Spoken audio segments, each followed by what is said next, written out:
এমন অনেক গল্প আছে যা রাতের গহীন নীরবতার মাঝে নিশ্চুপে জায়নামাজে খেলা করে। অশ্রুমাখা দুটি চোখ খুঁজে বেড়ায় একটু প্রশান্তি।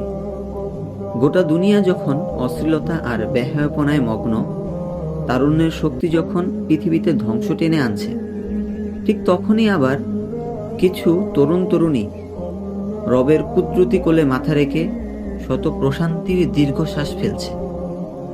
কারণ যারা জান্নাতি হবে তারা হবে শেষ রাতে ক্ষমা প্রার্থী। আর মুমিন বান্দাদের কাজই হলো আল্লাহ তাআলার কাছে ক্ষমা চাওয়া।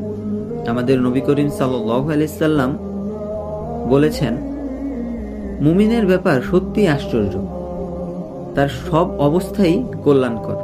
কষ্ট পেলে সে ধৈর্য ধরে, তাতেও তার কল্যাণ। আল্লাহ তাআলা কোরআনে বলছেন, তোমরা এমন কিছু অপছন্দ করো অথচ সেটাই তোমাদের জন্য কল্যাণকর।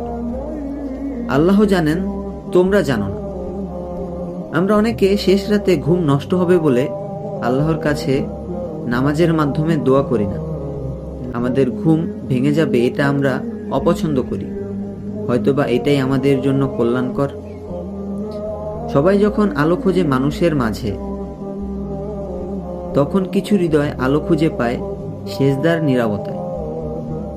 কারণ যে রব অন্ধকারের মালিক, তিনি কখনো আলো ছাড়া কাউকে ফেরান না। আমাদের আলোর সন্ধান শুধুমাত্র আল্লাহ তাআলার কাছেই করা দরকার। তিনি আমাদের অবশ্যই আলো দিবেন। কারণ রাত যত গভীর, ভোর তত নিকটে, আর ভোরের মালিকও হচ্ছে আল্লাহ তাআলা।